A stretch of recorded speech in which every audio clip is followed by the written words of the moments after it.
There you are, love. How are you? So well. How are you doing? I am fantastic. Just adjusting this light here a little bit. So, because it keeps getting caught in my glasses. So, Oh yes, the I rain. am so delighted to be having this conversation with you, woman. I know, it's so crazy. I feel like it's surreal. It's so surreal. Every single piece of it is surreal. You, the baby, all of it. I'm still pinching myself and just so grateful to God. Oh, yes. Well, and that's what we're going to get into. And obviously, we just have a conversation. You know how I operate here. Like you get to say whatever you want to say, do whatever you want to do. Just it's all about telling your story because this is a testimony, right? Like a lot of people are so disconnected from what's possible for them that when they have an opportunity to hear a story like yours, like it's just so inspiring. So It's so funny because of all days, like I was really wondering, should I do it in August? Should I do it like really close to birth? Like, should I do it after birth? Because all that doubt stuff can creep in if I allow it to. And then I'm like, fuck that.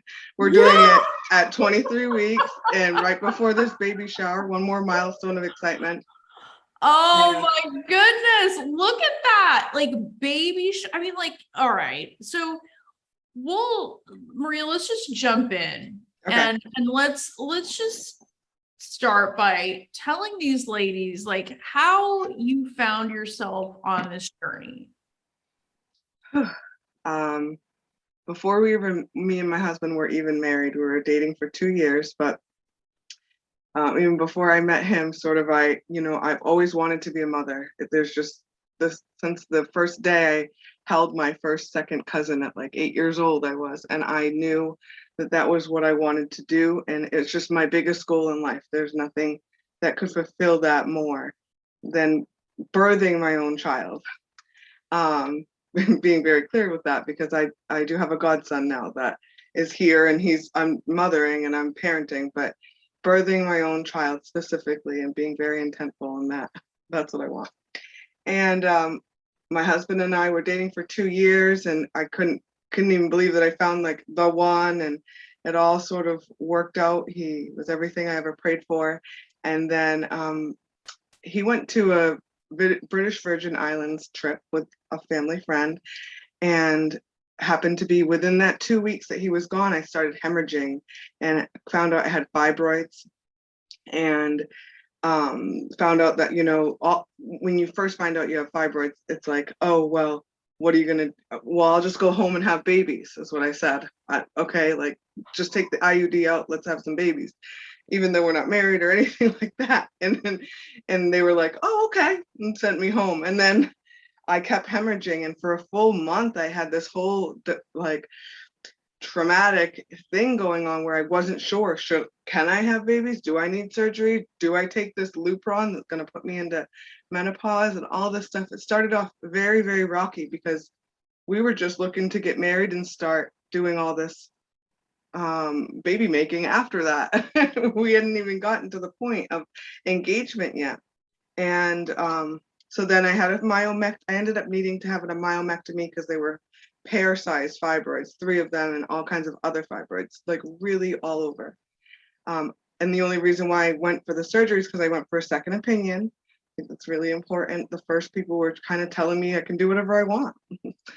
And had a myomectomy, so that was 4 years ago now. We got married maybe a year and a half after the myomectomy and the healing and everything. And we started trying right away. And of course, my mindset all my life has been, I'm going to get pregnant as soon as I start trying. And everything is going to be perfectly fine. It's not going to be a struggle for us. I've seen people struggle, but that's not going to be our story. And it sure was our story. It took us 6 months to conceive the first time. And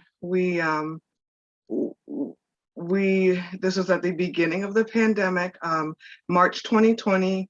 I was going in for my first appointment, and I went in for that vitality scan or viability scan.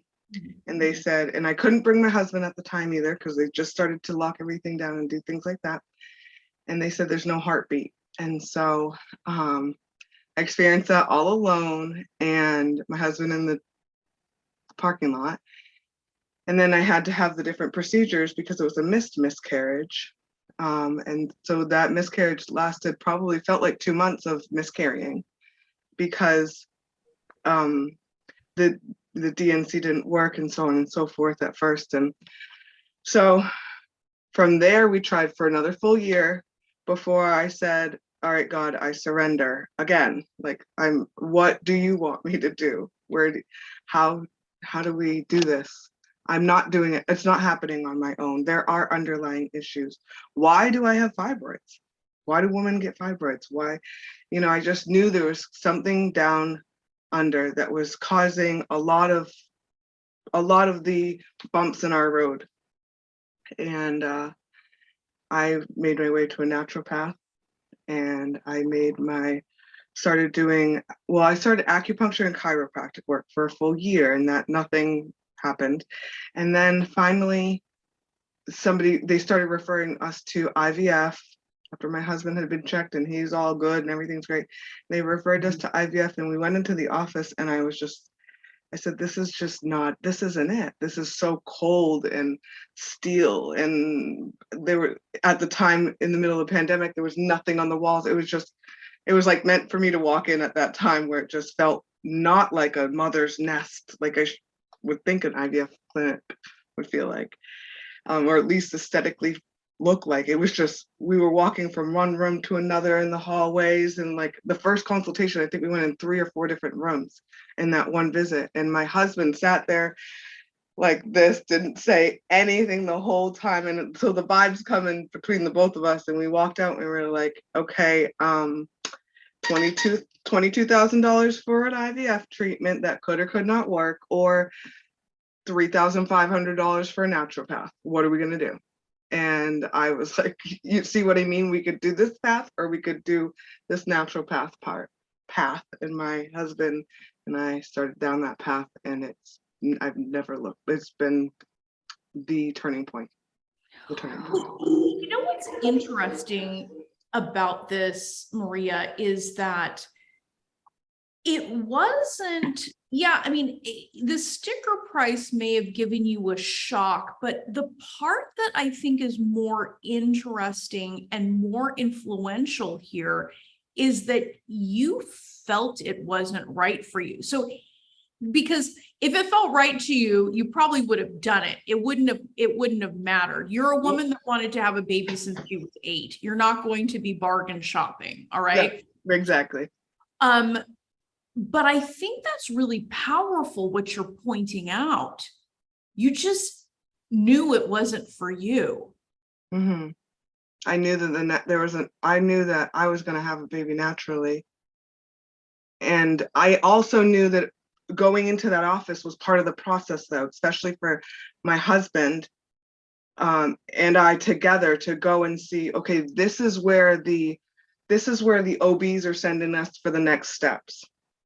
This is where my heart's telling me to go for the next steps, is this naturopath who is working with female hormones. And I've seen my friends get pregnant through that, through her work, because she's going down to the root causes of your body, your bioidentity, instead of going, oh, try this on, let's see if that works for you. Oh, try out IUI with whatever that pill is to help you ovulate. Well, even though you are ovulating, try this on.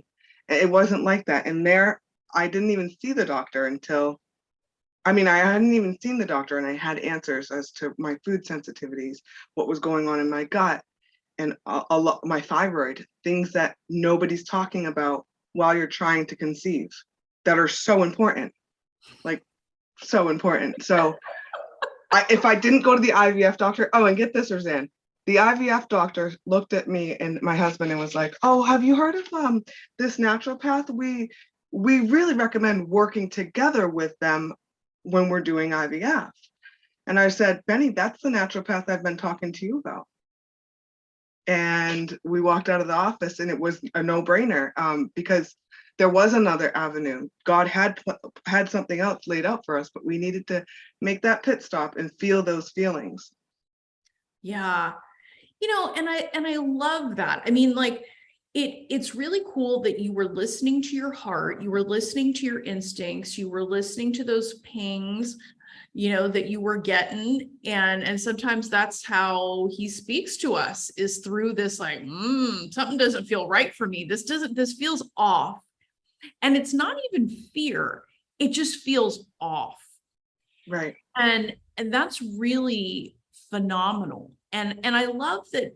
I mean, the cool thing here too is that you were talking to an IVF clinic that would even entertain a naturopath. So I mean, so that's a blessing in and of itself, is that you had at least the good fortune of finding a clinic that was even open in that area, so that even if you at some point felt like that was for you, that you weren't getting this notion that there's only room for one solution here. You were really being offered, some alternatives mixed in with that. That's really awesome. Yeah. And kind of rare. Yeah, I did. I mean, I felt like, again, I was surprised. I was very surprised that they pulled out the card of the naturopath. Wow. Who they would suggest. They basically were like, with everything you've got going on, you should really, your odds are going to be better if you work with this naturopath, either simultaneously or before. And I was like, what did you just say? Before? You want me to walk away and leave this office and not come back until I try this? Thank you, because I'm not even ready for this. Yeah. Well, and it just demonstrates, I mean, you hear me talking about all the time about covering your bases, right? That's not just one thing, right? Even if we use a baseball metaphor, there's a home plate, you got 3 other bases, right? Like, right. And your mindset isn't the only, you're right. It's not the only thing. We can't just think positive thoughts into existence. We have to walk the walk too. 100%. And which is an interesting segue. So how did we come into each other's sphere? Like, I'm always curious about that. You were in the very beginning. Okay, so I was working on my mindset. Probably this was September 2019, about 6 months after the miscarriage.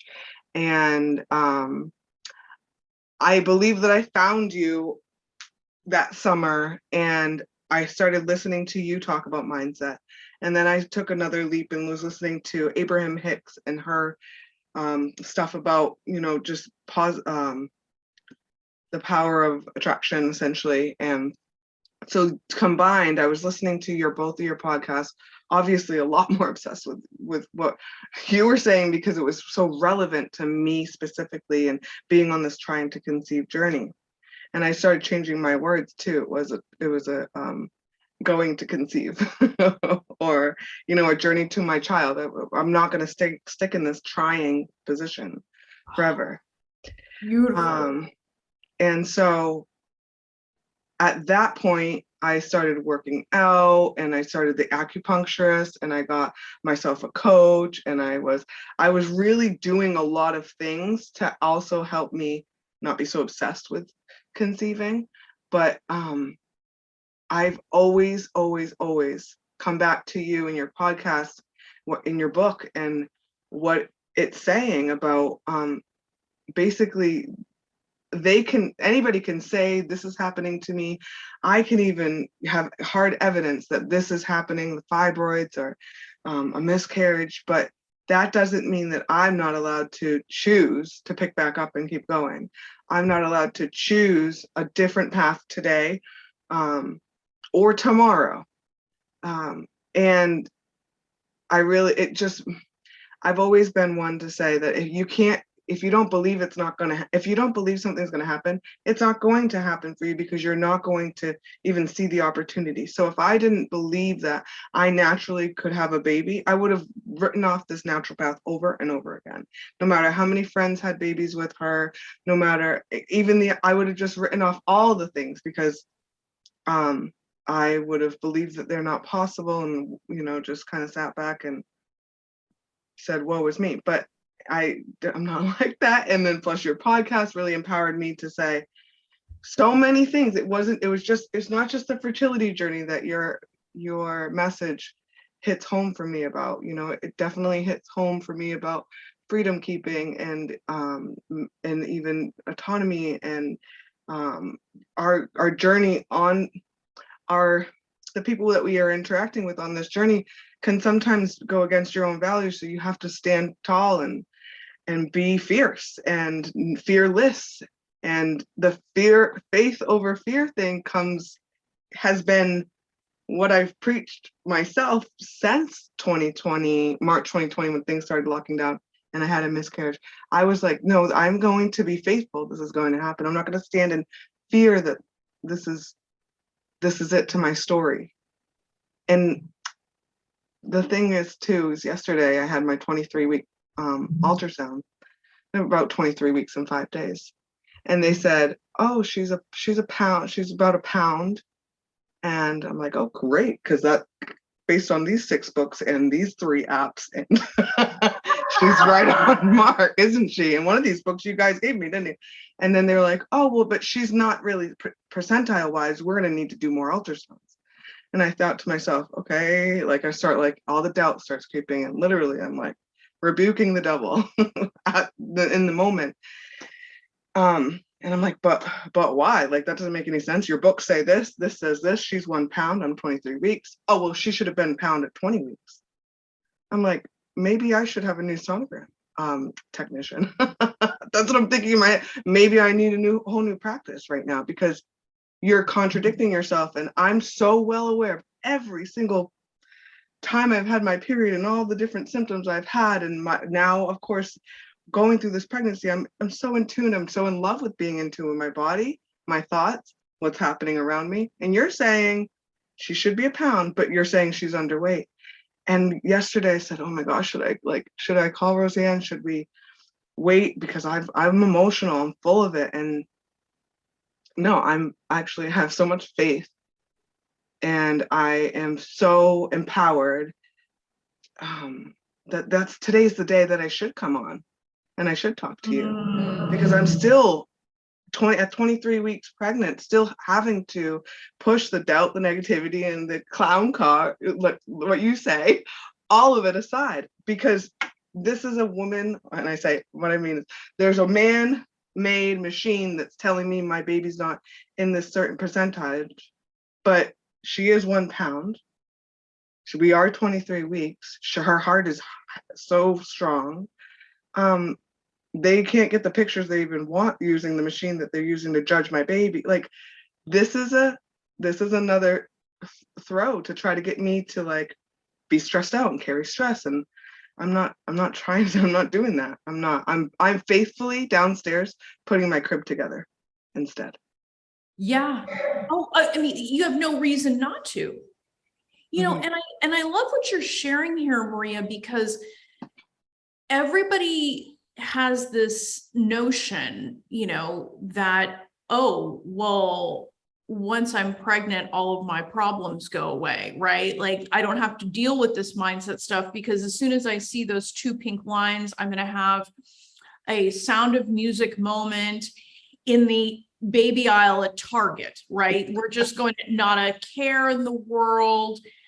But, the interesting thing is, this mindset game, it only ramps up, right? Because we get to a point where, okay, here we are, we get what we want, this thing that we want. But then when it shows up, it's like, how are you thinking through the process of receiving it? Like, it doesn't stop. Like, mindset is something you don't just do it once. It's a conscious decision every single day. And I love what you're sharing here, especially about the freedom and the autonomy, because one thing that I learned on my own journey, and you're demonstrating here, is if it leads with fear, reject it. Reject it, right? Because it's not of, it's not of something higher. It's low vibrational. Fear is one of the, I think it is the lowest vibration. And when it's there, it's trying to drag you down. And not only that, but you're educated, Maria. Like, I love that you're standing in that fully informed awareness of like, what are you talking about? Like, all of these other authorities are saying my baby's fine. Why are you coming at me with this insanity? And not only that, but what do we know? Any reasonable person admits that these machines aren't always correct and can be off rather dramatic. 20% of the time. Yep, 20% of the time. So exactly. you know, so And there's human error too. And you're not getting the right, like you're telling me that you can't get her profile, you can't get this perfect picture of her for your anatomy checkoff list, but you're telling me that she's little. Well, I'm petite, and so isn't my husband. And you're telling me she's 1 pound. So isn't that like, so what happened to all your, is all this literature wrong, or are you just making something up new to try to get me in for more ultrasounds, which it's a blessing that I have great insurance and I can come on in. But is this blessing, are you taking advantage of this blessing? Are you making up I'm, you know, you might, some people might call me like being a conspiracy theorist or being a little bit too worried or being this. Actually, what I'm doing is I'm advocating for myself right now, and you are trying to drive me to come in every 2 weeks out of fear. But she's weighing just fine. And I don't want to do that. I don't want to. So the next 2 weeks, I need to live with all this cortisol in my body? That's silly. Yeah. No, that's some mama bear energy right there that I am rejecting dumping cortisol unnecessarily into my body for this. And it's funny, the whole conspiracy theory thing, like, oh, you're a conspiracy theorist because you can put patterns together. Because you're awake, because you start noticing that something doesn't make sense, you're suddenly a conspiracy theorist. Because I'm involved in my own health care. And that's just it. It's like, you know, I can choose. I get to choose if I come in for these other ultrasounds. I appreciate you so much. I don't want to take away from the fact that sometimes it is needed. That it might be needed, but because you're being so confusing about it and you're not being straightforward and you're dealing with a person who is very informed of her own body, of what I'm reading everything that you've given me and many others. And I've actually already called 4 different OBs, and they're all saying 1 pound is fine. So we're talking about a machine who's telling me that my baby isn't this, and I'm going to listen to a machine. I can't. I don't have the room for that. I don't have room for that. So. And you know what I love, and what you're sharing with these women here is that sense of, I will not abdicate my authority and my license and my agency in my own life, not just to fear, but I'm not abdicating it to a machine, and I'm not abdicating it to somebody that doesn't know me and doesn't know what I'm made of and doesn't know what I've actually been through. And I love what you're sharing, because I felt the same way about Asher. When I was pregnant with my son, I mean, like, he was conceived naturally. I was way over 40. Okay. All like within spitting distance of my 43rd birthday. I never worried about him. I'm like, you know, God brought him to me, and I'm not looking to gift horse in the mouth. And the funny thing is like, I didn't, like you, like, I wasn't an idiot, you know, I'm going to get the prenatal care that makes sense to me and makes sense to my values. Mm-hmm. But I refuse to live in fear. I'm like, hey, he got here, he's fine. Yeah. Let me walk by faith. And it's really hard when in the Western medical industry or system to even say anything about faith, or again, I'll see you in 4 weeks. I'll see you in 4 weeks. You want to keep an eye on my fibroids and that, I appreciate that. And you're scheduling me out for 2 weeks, but really it's 3 weeks, which means I'll see you in 4 weeks.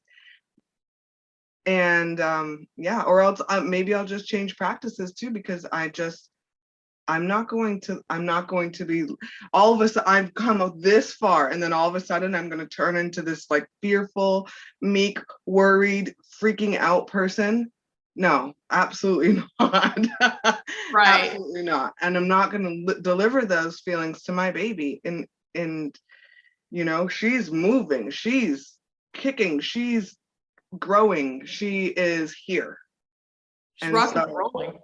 yeah, she's rocking and rolling. And you know, it's about faith over fear. And if I really think that there's something to be said about all the blessings that come with the advanced medical system that we have.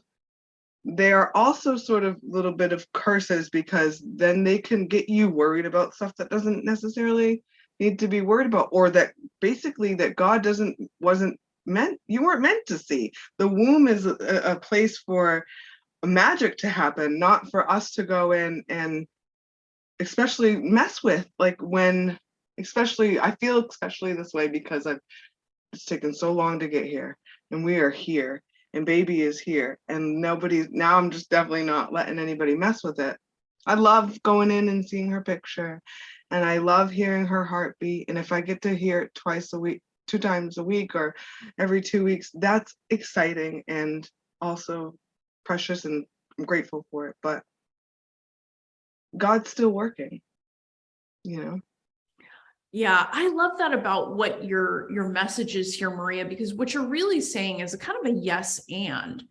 It's like you get to take the best of both and use discernment as an individual, as a conscious thinking human being throughout all of this. I don't have to buy into this fear. I can think for myself, and you especially, I mean, because think about it. Think about what you've shared here with us.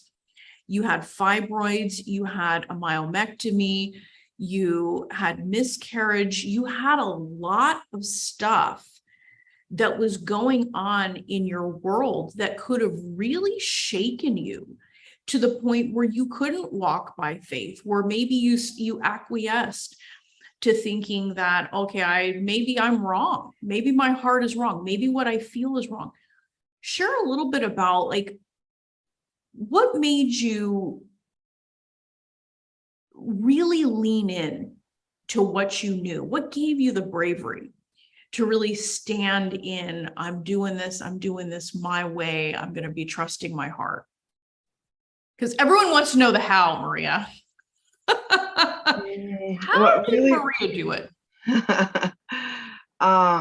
because every other time my intuitions never steered me wrong. Some things that I have intuitive feelings about, I don't even want to be right about. I don't want things, like it would be I don't want to be right about it. Like, especially the conspiracy theorist stuff that people throw out there at you if you think one thing or not the other. Okay, well, I don't want to be right about this, but my intuition has never steered me wrong. And if I just ignore that, then I'm not on the right path. I'm not in God's will. I'm walking in God's will. Um, I'm not honoring my God-given gift of discernment. And again, it's always led me so well, from finding my husband. I was single for my entire 20s out of choice, but because I knew, that he wasn't the one every time I went on a date or something. But but I also was really blocked off. I had a huge wall up and I wouldn't let anybody in. And when I realized that I had to break the wall down and I had to allow myself to walk out there in faith, that there was a man who wanted monogamy, who wanted a family, who wanted dinner at night.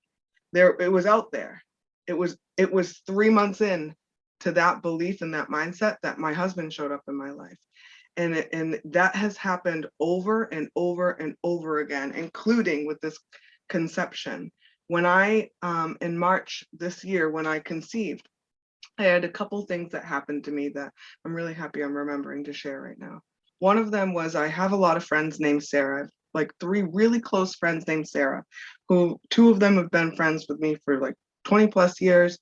And I'm driving down and another one has really helped me through all this journey that I've just shared with you and been very close. She's the one who introduced me to the naturopath. She's the one who had all kinds of issues, thyroid issues and stuff like that too. and she had a baby. And so I said, wow, God, what are you trying to tell me about this Sarah girl? Like, what's up with the name Sarah? And if you look it up in the Bible, Abraham and Sarah had their baby at 80 years old. She was 80 years old. And I'm sitting here like, whoa, this everlasting supernatural peace wiped over me. I'm 34 and I'm worried when Abraham and Sarah had their first child at 80. God can do anything. So that was the first thing that happened that month. And then when my ovulation week came up in March, it was in the smack dab in the middle of a work week, you know. Day 1 of the cycle or the window is on Monday. Day 5 is on Friday. I'm basically screwed because my husband's working, and I know it's just hard at the end of a work day and the end of cooking and cleaning and all this other stuff. It's not the easiest thing when somebody's working. And I'm like, I'm just gonna, I can't do it this month, God. Like, I'm gonna let it go. If you want to do this, you'll do it in April or May or sometime whenever you want. But Maria's taking a month off because I don't want to hunt him down. I don't want to push it. I don't want to fight. I don't, I just don't want to. And my husband, so anytime that we made love that month was on his accord. And it only happened once. And it happened on the last day of my window, and we conceived. Yeah, we conceived. So,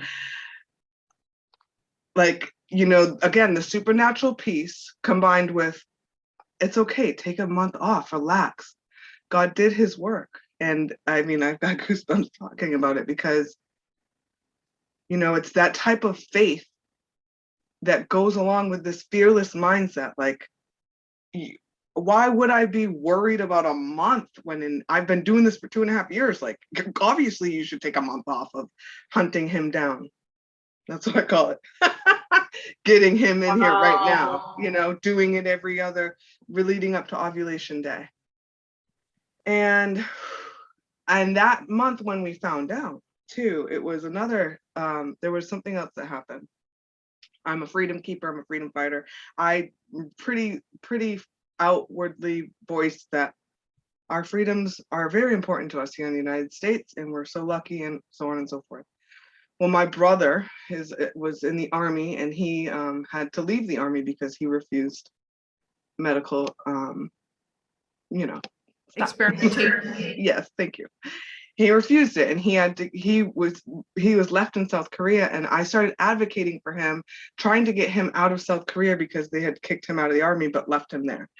And then out of nowhere, my business page was being attacked, which is funny because my business page, it's the homeschool admin. I'm literally working for freedom fighters most of the time. But these trolls came to my business page just the day before I found out I conceived.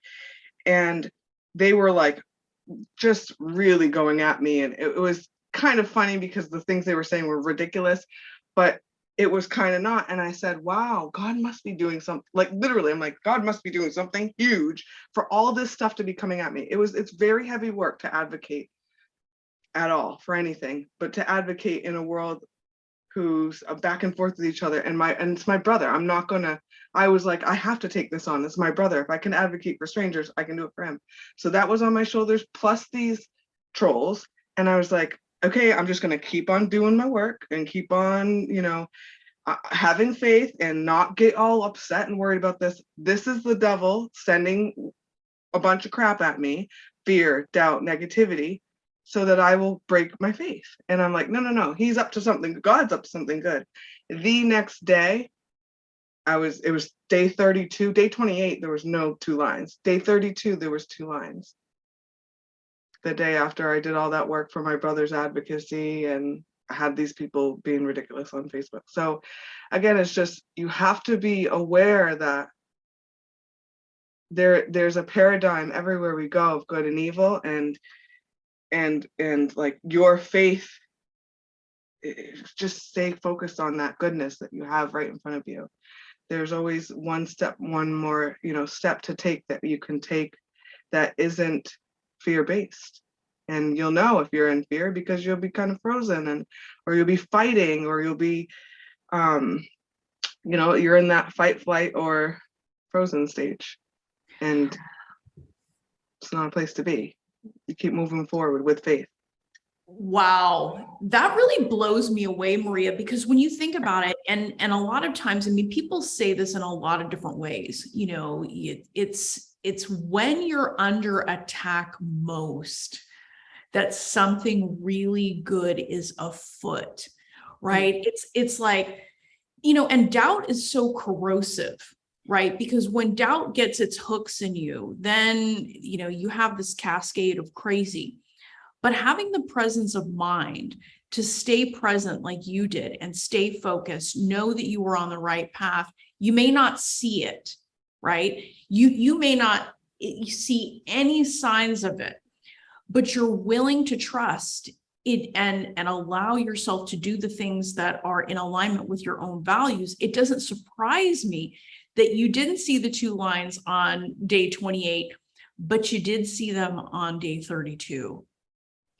Think about it, because you could have said to yourself, and I hear this from women all the time, you may have seen the interview with Robin a long time ago where she's, you know, she was like, I'm bleeding, it's over, you know, this isn't happening for me. This was my last chance after 15 years of being on this journey.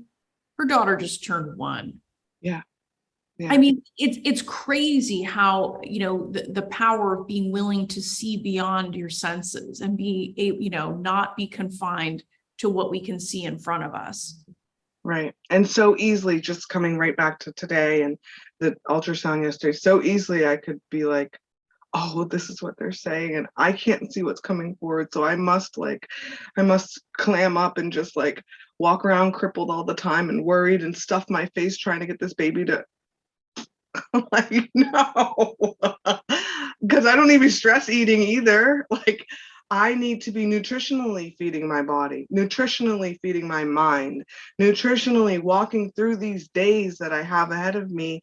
But I mean, we're 87 days from delivery, already in early delivery. You guys want to talk about early? I'm choosing which battles I want to fight. And I'm telling you, like, I've been really good about just walking through this sort of working with people who don't have really the most same values as I do, because I have to be in, I can't work with a midwife. I can't really do the home birth. I have to, this baby's coming into the world the way she needs and wants to, and all these people are here to help. That doesn't mean that everybody's going to like agree with me or align with my values. However, I still have to stay me, mama, like me. I can't be, you know, all of a sudden be like, oh yeah, all that faith crap that got me here is just like, I have to put all my faith in these doctors and these machines. And it's not even faith. You want me to literally walk by fear and just like put my head down and wait for you to make me feel better. No, absolutely not. I'm not, you know, I've got the car seat, I've got the crib, I've got these things that I could easily be like, look at and be like, should I even put it together? You know? And as soon as that stuff creeps up in my mind, like I go from sad to angry, because I'm not like, that's not happening. Not in this heart, not in this mind, not in this body, not with this baby. Man, you know, that's some super powerful mama bear energy. And I love that. And I love what you've shared to, you know, with all of the women listening, because you've overcome so much, Maria. You've also found a way to be fearless, to connect, and to really give yourself so much freedom. Like it's crazy. I mean, you think that, you know, it's harder to be free these days, but at the same time, it's a hell of a lot easier because you just make a decision. Like it feels like both. So what would you want the women listening to this that maybe struggle with faith, maybe struggle with listening to their hearts and following their intuition, and may not be as connected as you? Like, what would you want them to know? I want them to know it takes a little practice. You have to start somewhere. It's going to feel uncomfortable. People are going to make you feel like, make you try to steer you away from your own intuition. But the more that you lean into it, and maybe you can even start with something that's not so risky feeling. Like, I don't have the office chair in here. There's an office chair that I wanted, and I needed a nice high office chair when I was in grad school. And I could have went and bought one for like $350 online, or I could have gotten this like a stool for a kitchen that really was uncomfortable for like $50 at Home Goods, or I could just wait and have faith that I will find that thing that I need one day for an affordable price that doesn't feel ridiculous. And in the meantime, I'm going to be a little uncomfortable. Might have to stand at this high top table. I've got my laptop and everything up. Well, lo and behold, I'm in Goodwill roaming around, and there it is. The actual, like, it is an office chair that is wicked high, that's got a nice comfy back for $3. So same story. I mean, it's the same story over and over again. When I literally leave room for faith to do it, for, you know, as you say, Gus, to do the work, when I give my faith that it's going to happen, I have to be a little bit patient, but in the meantime, I might be uncomfortable.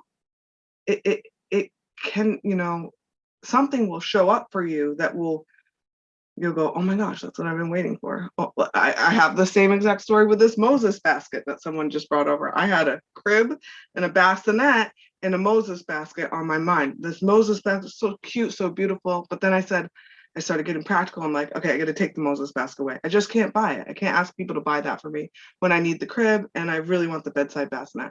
Well, lo and behold, I have a friend from high school who I've not talked to, I've seen once since high school in 14 years, who messaged me and said, hey, I got this Moses basket and I saw that you were having a girl. Would you like it? So this week she dropped off a Moses basket. I mean, I'm not trying to say like I'm magical or anything. Some people would call this manifestation. Some people would call this the law of attraction. I call it walking by faith, and I just know that patience has always been a core. This has always been a lesson throughout my life, is just to be patient. And when I finally, you know, I'm always practicing my intuition, but if I weren't to practice my intuition, I would write it off so much, because I have so many people coming at me telling me otherwise all the time about everything. And also advocate for yourself. You know, like, if you have an inkling, don't ignore it. Talk to somebody about it, or talk to a lot of people about it. You don't have to take everybody's advice, but I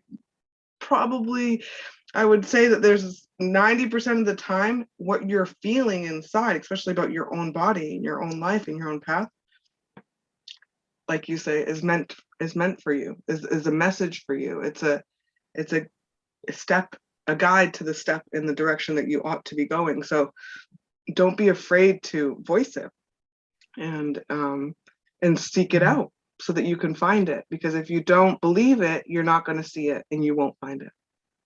Yeah. You know, and I love that you, especially that last part. People wait to see it, to believe it, but you have to believe it before you can see it, because chances are, if you don't believe it, you won't be ready to see it. It'll walk by you, but you won't recognize it.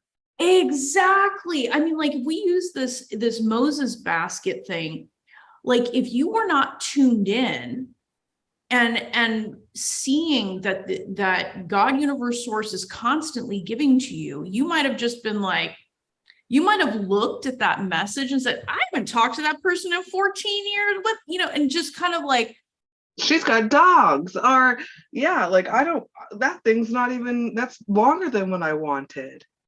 Like, but you were available. See, this is the other thing. And because you're clearly a manifester, receiving is one of the hardest things to teach on this journey. It truly is a mindset in and of itself. But there's an openness that's required in order to receive, because it's one thing to pray for something. It's one thing to ask for something. But if you're not able to receive it, you'll block it. Mm-hmm. So what do you think it was that opened up for you to allow you to receive? Because if we stack up all these blessings that you've talked about, which I love hearing all this stuff. What do you think it was about you and what you cultivated within you to be able to receive these things? I started walking in them before they arrived. You know, my husband, I started being a wife before I was a wife. I started, you know, working at that desk before the chair even was there. Um, I, you know, I've moved my bed over already for the bassinet. Um, you know, I've already seen that Moses basket in my living room, and what it would, its functionality, and that's on the table, and then it's over there, and then it's in the kitchen. I've already seen that. I walk in it as if it's already here, so that when it does arrive, not only am I able to see and accept, but there's room for it in my life. That's so beautiful because, oh man, and I love this. And this kind of ties into something else that we said, because what you're talking about, Maria, is you are actually getting into the vibration of the thing you desire. Because a lot of people will stay down in that lowest vibration of fear, way down here, and want this thing up here. But until you let go of something of a lower nature, you can't get to the thing of a higher nature. And what you're describing for us is that you are already acting as if, which necessarily takes you from the fear into that higher place where the thing is that you want lives. Mm-hmm. Yeah. Wow. And you can't, and like, in patience isn't just about waiting. It's not. You know, patience is having the patience for the naturopath to do her thing, not sitting at home and waiting for my body to heal on its own. It took 5 months of work with a naturopath. And even at 4 months, I was bawling my eyes out, like, why can't this isn't working, you know, like, and the next month it worked, because patience means that patience means I must be patient with all the processes that it takes to get to where I gotta go. Even if, again, I have to stand at the desk, or I have to pretend like it's going to arrive one day, or if I have, and I say pretend, but I mean, like, I'm already making room in the living room for things that I don't even know will be bought off the registry or handed down to me. You can't just wait. That's not what patience is. Patience is giving time and space to yourself and all the other people who are working your bump squad. Yeah. I mean, your bump squad also does their work too, and they're not going to do it if you aren't actively, you know, there and ready to receive and walking along, working with them. They, you know, the acupuncturist can't do acupuncture till I show up. The naturopath can't help me heal myself unless I clean up my diet and I buy the supplements. You know, it's not just about checking boxes and or waiting for things to work out. Patience is really sort of an active, there's an active role. Yeah.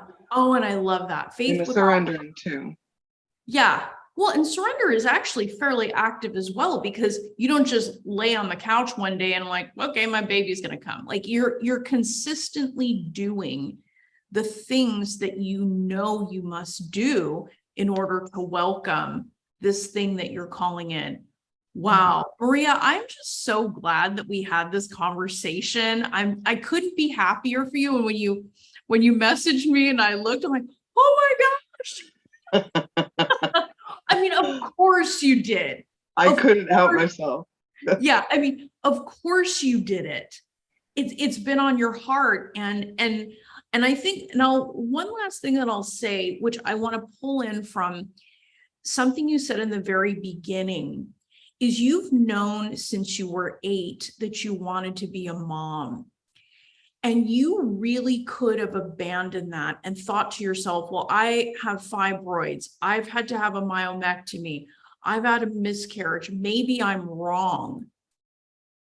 And you had the awareness. You had done the mindset work. You had done, you know, all of these beautiful things to bring you to the place where you can say, hey, just because I'm running into some trouble here doesn't mean it wasn't meant for me. Just because I can't see the next 15 steps doesn't mean that I don't know the at least right next one step. And here you are today, 23 weeks pregnant, people trying to scare you. And you're like, nope, nope, nope, nope, nope, not today. It's not working today. And it's just such a testimony to what's possible for women when they get their mind on board. They add their mind to the physical actions that they're taking, and they cover their bases from beginning to end. So it's been a pleasure to have you, Maria. Thank you for sharing your story. This is a story that I've been like, oh, I cannot wait, because I knew that you something, and we've had many things fly out of your mouth that have been profound and extremely generous. So thank you for that. Welcome. You're so welcome. I'm happy to have the opportunity, and I'm so happy I found you, and that all the women before me have been able to sink deep in inspiration and provide me with hope. So I hope to be the same thing for others. I'm sure it will be. Thank you, Maria. Love this episode of the Fearlessly Fertile podcast? Subscribe now and leave an awesome review. Remember, the desire in your heart to be a mom is there because it was meant for you. When it comes to your dreams, keep saying hell yes.